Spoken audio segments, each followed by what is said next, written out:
Hi, this is Dr. Jabali, and in this video, we're going to focus on written answers for topic 1.3. Remember, all these questions are coming from previous IB exams, and I'm going to try to focus on the most common questions related to this topic. So let's go ahead. Right here, I have picked questions from different papers of throughout the years in which they're focusing on one thing, on the fluid mosaic model.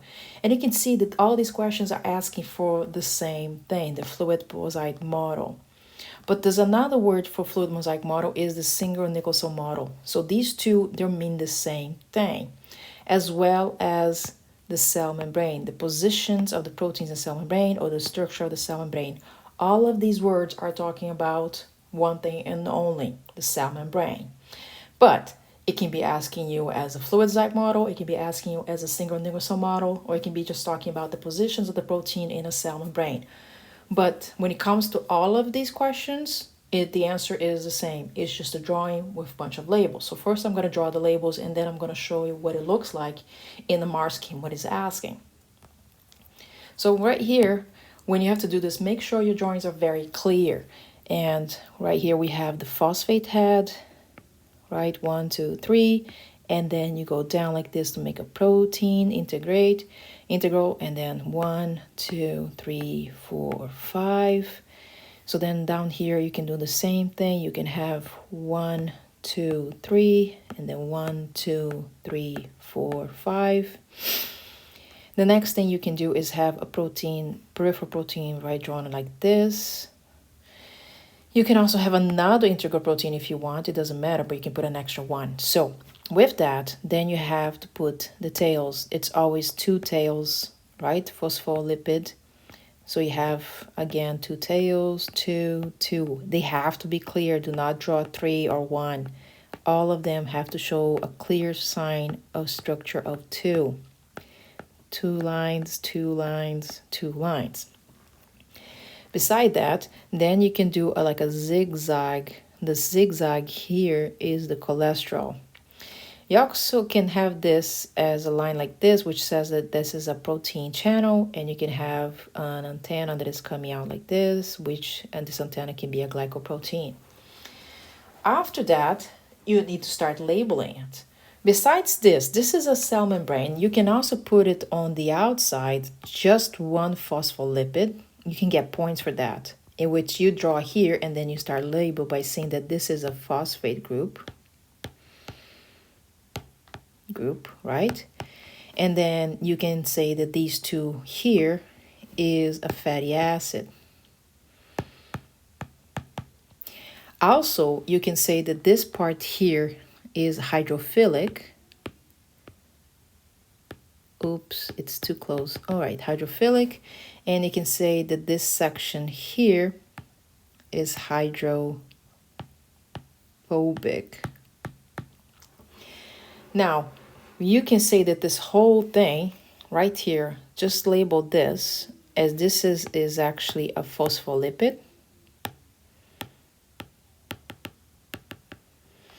And then you can do the entire label of all of this together, and you can say that this is a bilayer of phospholipid. You can also say that this is the integral protein. You can say that this one is the peripheral. This is the peripheral protein. You can say that this is the glycoprotein, which is more like an antenna. And then you can have a line that comes down here and you can write cholesterol. Oops, let me fix this again. Cholesterol. So you basically has a lot of points here. All of the things I just wrote here, you have to have in there. Because again, you want to get as many points as you can. So the most important thing is you have to make sure that it's clear and the labels are right.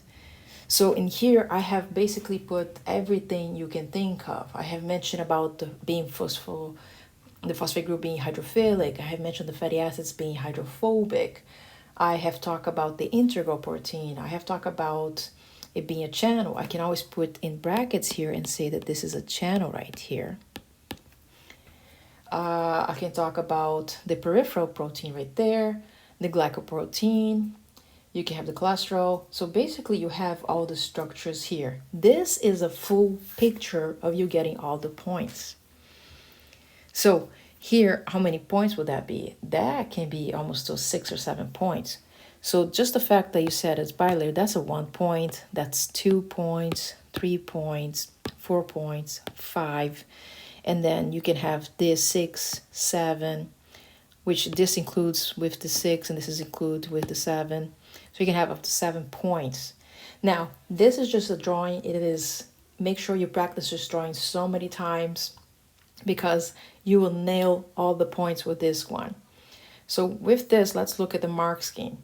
Now I have it here, 2 examples of mark schemes that relates back to all these questions because all of these questions are asking about the same thing, just to draw it.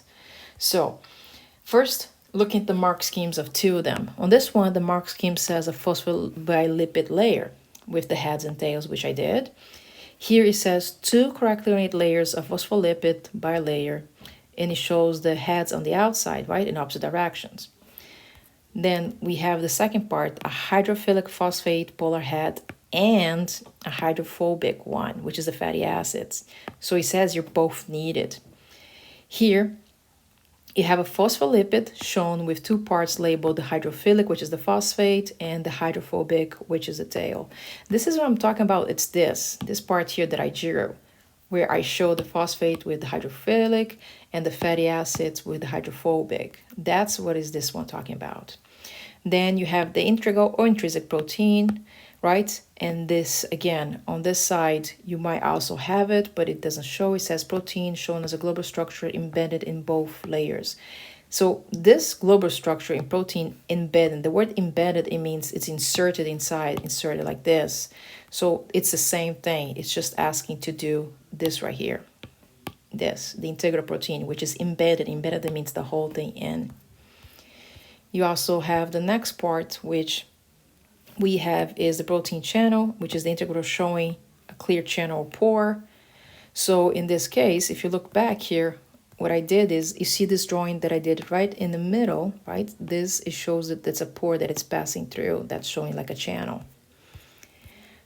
We also have on the other side, they have the peripheral one that it already says here, the peripheral protein. And the peripheral is on the sides, but then here says peripheral protein plus an integral protein and, which is the same thing as the other one. Here it puts peripheral again on the surface. And this, what I was talking about peripheral on the surface is this one right here, right on the surface. That's a peripheral right there.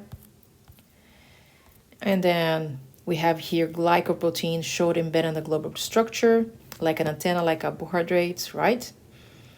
So this, we can have a pump, we can have a channel protein. All of that is just basically, again, this and this. You see, it's an integral protein and it's connected to a channel, which is glycoprotein. That's what the points is coming from.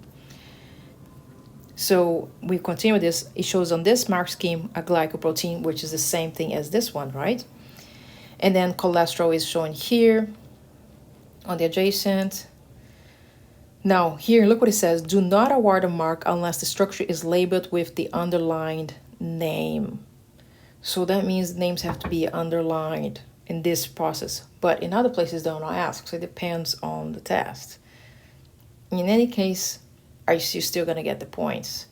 Here you have, here cholesterol, it shows that it's embedded in this stuff. Cholesterol is shown between the adjacent phospholipids. So you need to make sure that the cholesterol, as I did here, is right in between them. Some students make the mistake of putting them right here, right in between the fatty acids. That's not the place of the cholesterol. The cholesterol should be in between 2 of these. So that means right in the middle, in between, right in between. That is very picky. So that's the clear thing when it comes to these questions. So it's a very pretty much straightforward, and it's an easy points that you get. If you get this, my friend, take that points. Make sure to practice on drawing them. The next thing here is outline how the amphipathic properties of phospholipids play a role in the membrane structure, right? So this is asking you to just outline, and this is usually like a 4 or 5 points, or maybe even 3, it can be less. Now outline the amphipathic property. Amphipathic property means it has a hydrophilic and a hydrophobic process, right? And why is this so important in the role of membrane structure? So both of this, just to be clear in pictures of drawing. So we have the head, which is basically the phosphate, right? This is just a quick review. And this one is hydrophilic, and that means its structure is love of water. So this guy is going to be exposed on the outside, and that's why we have on both sides. Why? Because here on the outside of the cell, it's going to have a lot of water liquid, and inside of the cell, which is the cytoplasm, right, it also going to have water. So you want to make sure that the heads are exposed to the water, while the fatty acids that are the inside, right, they are hydrophobic, which means they hate water. These are the fatty acids. These guys, since they don't like, they stay on the inside to avoid the water. That's why you need the 2 layers of phospholipid in order to form. You can't be working with just one. You can't just draw one side, because then what's going to happen to these tails? They're going to have to face the water. They do not want to face the water. So you have to talk about this. So how would you do a mark scheme for this? Look at the first day they ask you. Part of the hydrophobic not attracted to water, and a part of it is hydrophilic, which is attracted to water. So you have to mention both. What I'm basically saying, you're basically defining what the amphipathic word is. Amphipathic properties means that one part of the phospholipid is hydrophobic and another part is hydrophilic. Make sure to explain what these 2 words are, right? That's the first thing. The second thing, a bilayer is formed, right? Why? Because you want to make sure only the heads are touching the water while the fatty acids are on the inside. So it's extremely important that you mention that there's a bilayer. That means there's 2 layers formed to avoid the fatty acids from touching the water.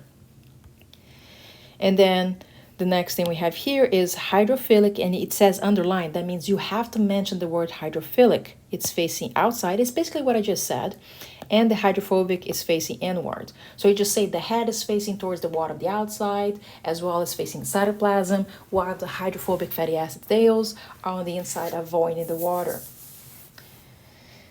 So what they have here, it says, do not allow water loving and hating in MPA. So for this one, what they're basically saying is you cannot just say love water. You have to mention the word hydrophobic and hydrophilic. Or you can say attracted to water, or you can say non-polar, okay, which is not attracted to water while polar is attracted. That's just what they want to do with the points, okay? So this is a very quick outline. Now, you can see from this outline that there's only 3 options. So outline usually means if there's 3 options, this is most likely to be 2 points. So you can just say that it has a hydrophilic and a hydrophobic parts, in which the hydrophobic is on the inside while the hydrophilic is on the outside, and that's why they form a bilipid layer. That's how would you answer. Now, look at the question that is explaining the same thing again. It's asking you to explain how the hydrophobic and the hydrophilic properties contribute to the arrangement of the membrane. That means how these 2 pieces eventually causes you to have a cell membrane of bilipid layer. Now, I already put the mark scheme here because this is a lot like this question, but instead of being an outline, a very brief one, we have to go a little bit more in detail on how to describe this. As you can see, it goes from A all the way to L. You can see that's a lot of points. So this most likely is a question that it's up to 8 or 9 points. So you're going very much in detail describing the entire process. So we're like, okay, how? I thought that this could be just like a 3 points. It explains everything, right? The bilipid layer, hydrophobic, hydrophilic, what else could I explain? Well, here in this mark scheme, I tell you more things that you can get points for. So the first thing you get the point for is saying the hydrophilic is basically attracted to water, and while hydrophobic means it's not attracted. That's points just for that. Then you can say the hydrophilic is actually the head, which is phosphate, and the hydrophobic is the tail, which these guys are found what? They are found in the phospholipid. Then you gotta mention that the phospholipid is a bilayer, okay? Just mention that it's made of 2 layers. That's a third point. Now, you can mention the next thing is that the the hydrophilic head, right, which is phosphol, it's facing outside, right, while the tails are facing inside. So in the other question, it was considered as a 1 point. Here, they jumped into having 2 points. You can see that. So first, you see, just mention the definition of hydrophilic and hydrophobic. Then mention which part is hydrophilic, which is the head, and which part is hydrophobic, is the tail, and they're found where? In the phospholipid. Mention that there's a phospholipid bilayer.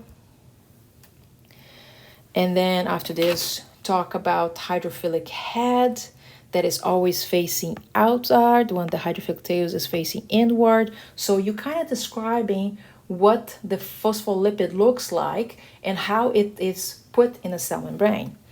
Then, believe it or not, since we're talking about arrangements of these hydrophilic, hydrophobic properties, most students directly assume that this is just about the phospholipid. But no, there is another structure that is also found in the cell membrane that is also has both parts, hydrophilic and hydrophobic. And that, my friend, is cholesterol. Cholesterol also has a part of it that is hydrophobic, as well as a part of it that is hydrophilic. But so the cholesterol, where does it find? It finds himself between, is located right between what? Between the hydrophobic of the fatty acids and the hydrophilic of the phosphate of the phospholipids. So you can just say it's between 2 different phospholipids. What I mean by that, this is a phospholipid and this is another phospholipid, and you will find the cholesterol right between them. And it can find it here. Why? Because this part of the cholesterol is hydrophilic and it can be touching with the head, while this part is hydrophobic, which can be touching with the fatty acids.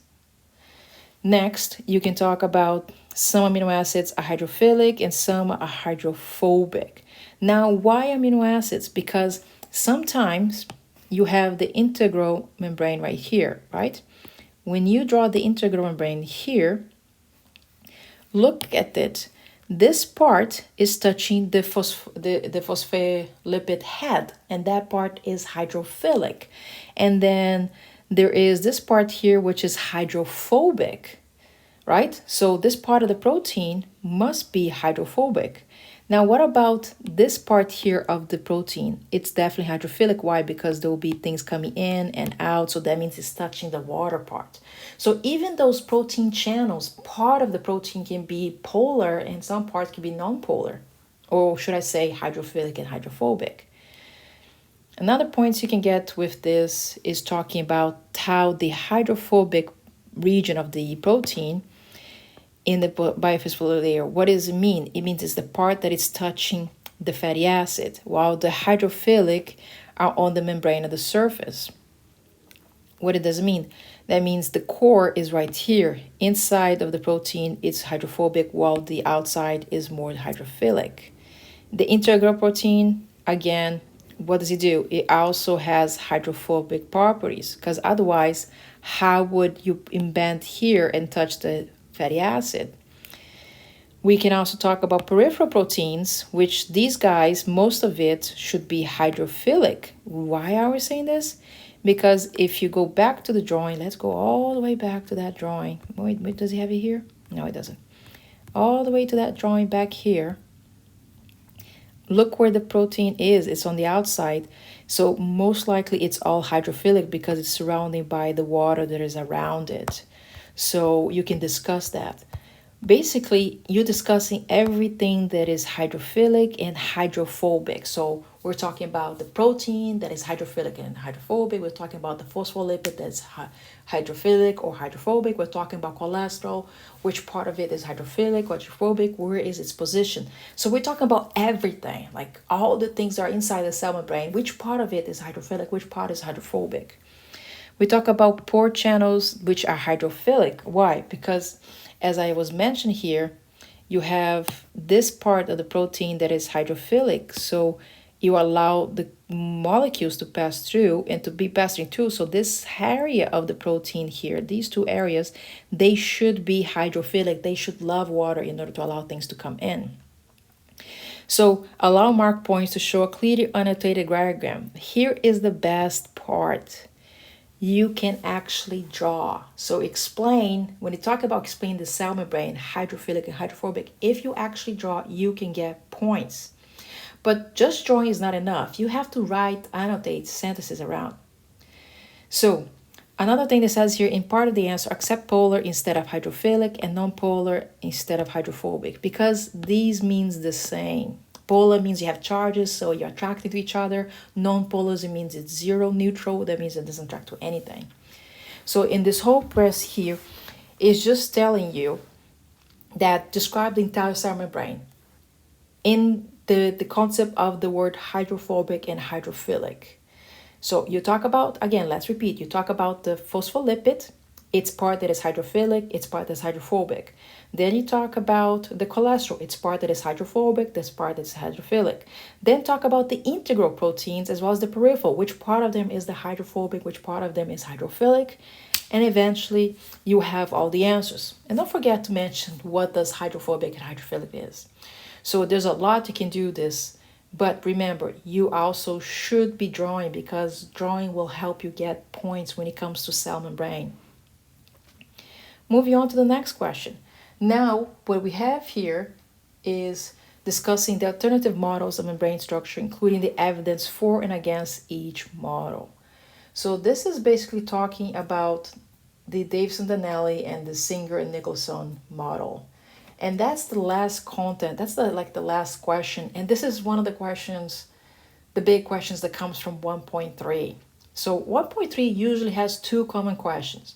Or it's asking you to draw the cell membrane and talk about hydrophilic and hydrophobic, or it's asking about the models, these models. So we're going to talk about the two models very quickly here and then show you the mark scheme for this.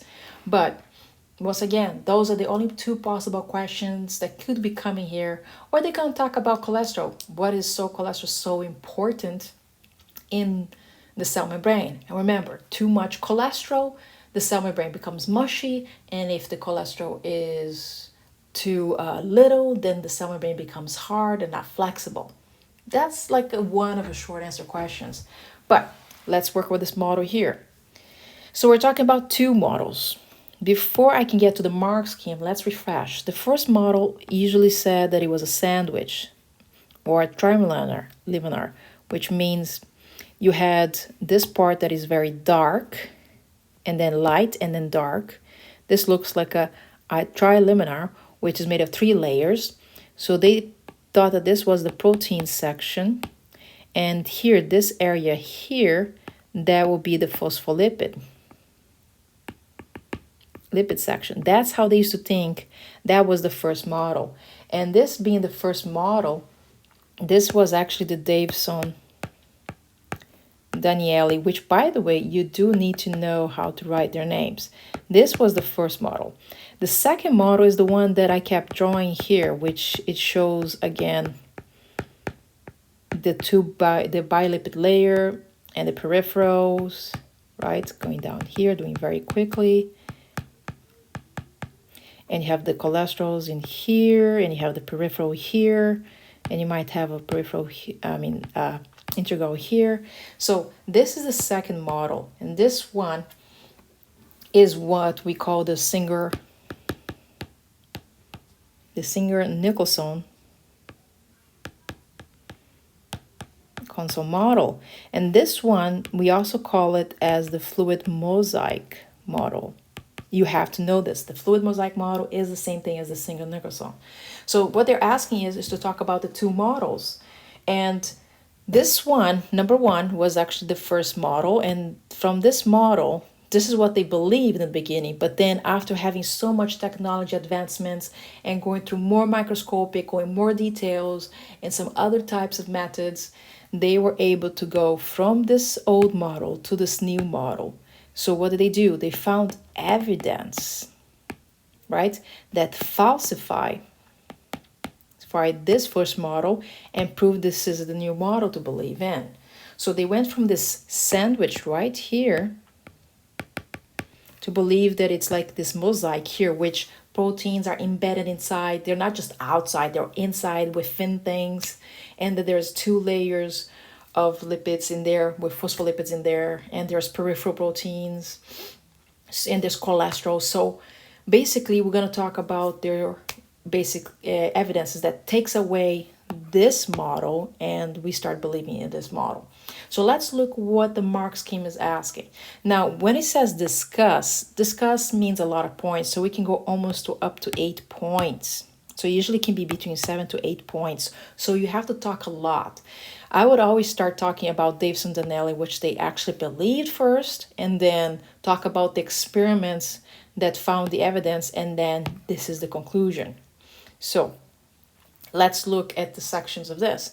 The first thing they have here as the mark scheme is that it says that early evidence showed membranes are partially permeable and organic solvents penetrate faster than water. That was one of the first things. That is true. But that was one of the first evidence. Like, wait, if we're saying that some organic stuff can pass through and not everything can pass easily, and that means that maybe the protein does not work. Like, think about this. If you had a lot of this whole thing here was a protein, and we know the proteins can be hydrophilic, right, on the outside, and then in the middle it's hydrophobic, right? And then the back here go back again, and this layer here of the membrane is going back to protein. Now, the first evidence is just saying that it's partially permeable and organic solvents can penetrate faster than water. We're talking about organic solvents. Well, organic, basically, it's hydrophilic, right? The question is, they're saying that this thing can pass through this. Wait, but it's hydrophilic. Okay, it can come up to here, but then right here it's stuck. Why? Because this area is hydrophobic. So how is it this material reaches up to here? How does it pass through this area if it's hydrophobic and then back to the hydrophilic section? This right here, it's already a first sign of evidence saying, there's something wrong with this model because things cannot pass through if in the middle is hydrophobic. So the first evidence shows that, hey, there are some organic solvents that can pass, which means the membrane somehow is permeable. That means it's partially allowing things to go through. The second one, it's suggesting that there have non-polar regions, right? They suggest non-polar regions. There's basically areas that there is hydrophobic. This is what it's saying. It's saying this area here is non-polar. This area is hydrophobic. If there is areas that are hydrophobic, how can the things pass through? So there must be something wrong, because at the same time saying not all of this area is hydrophilic. We're basically saying there is area that's hydrophobic. That's another sign. And then it says here, chemical analysis showed membranes consist mainly of proteins and lipids. So the next evidence is, well, okay, we know that there is proteins and lipids. That's the chemical section, right? Analysis. This is common sense.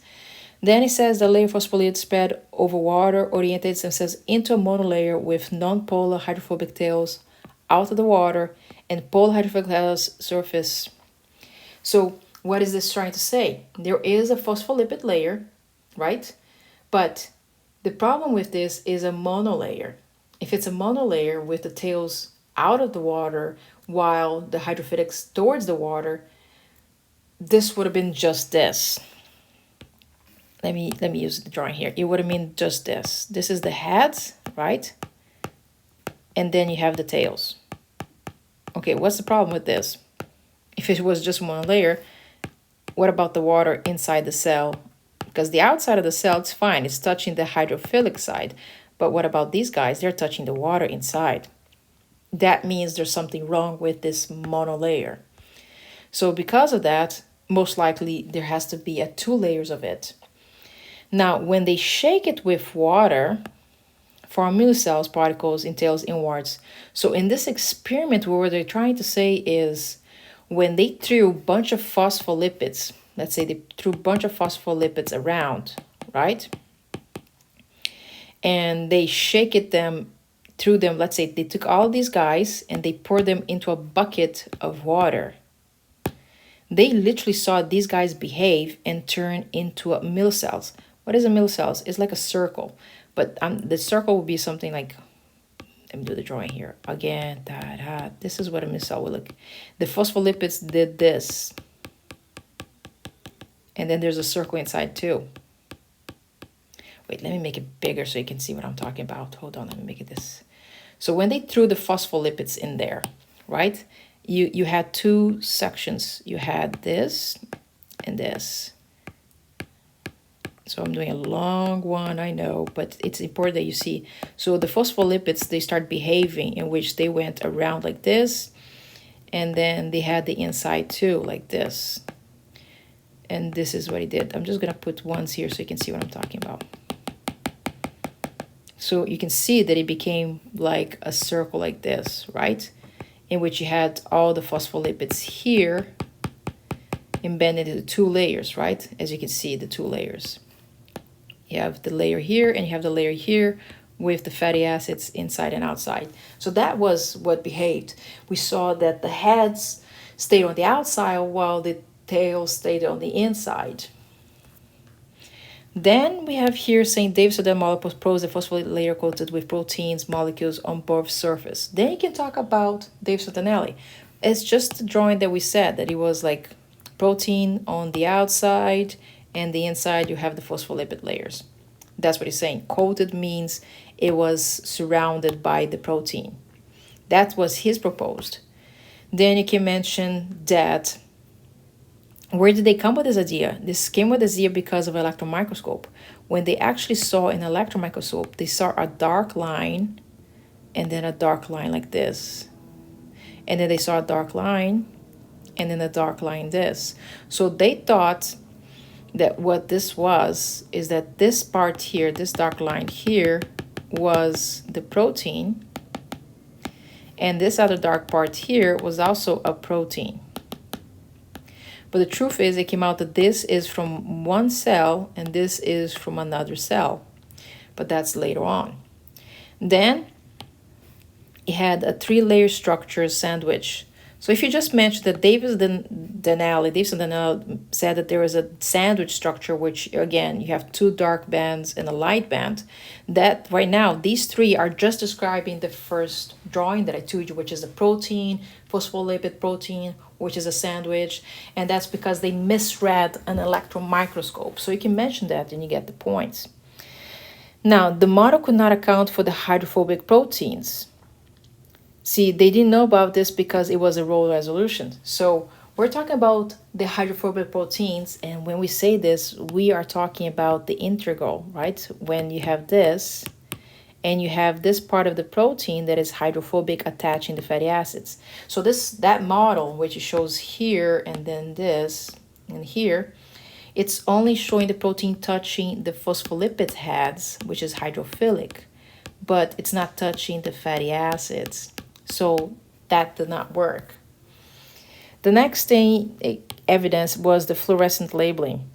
So what did they did with the fluorescence? They put all the proteins, they highlighted the proteins as green and red.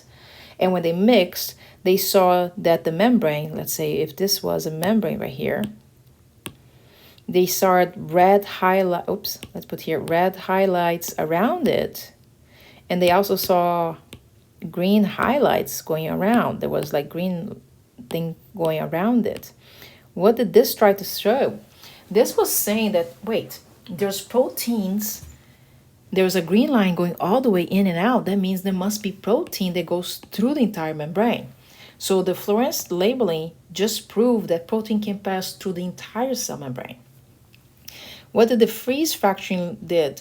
When they froze the membrane like this, and then they cut right in the middle, And when they opened, they saw also a protein going through the entire thing. So fluorescent labeling and freezing fraction layer, these two were examples of evidence that prove the protein goes through the entire membrane and that the protein is not just found on the outside. Then we also have, because of this and the freezing factor, that led to the single nucleosome or the fluorescein model. Why? Because this was showing that there is proteins inside of the membrane, like the integral, and they're just floating through this bilipid layer. Now, this shows the particles protein project partially and sometimes right through the lipid layer, which I just mentioned right now. And what does that mean? That means we have peripheral and integral present, right? Because we have a mixtures of proteins, as I showed you here. You had highlights of green and red in and out. That means we have integral as well as peripheral proteins present. So these were the evidence that got to the point, and that's how much points you can do it. But you also can do the drawing, as it says the annotated diagram. So you can draw like I did in the beginning. What did I did here? I drew both experiments. See, I did the drawing here for the first one and I did the drawing for the second one. So if you actually draw the first model and the second model, a label, and do annotations around them, you can get points too. It doesn't have to be just an essay. But just to recap on this, just to be clear, talk about Davison-Dinelli model.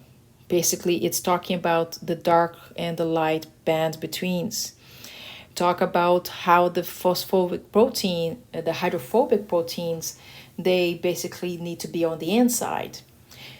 Talk about, this area right here, the fluorescent and the freezing factor is how you got this.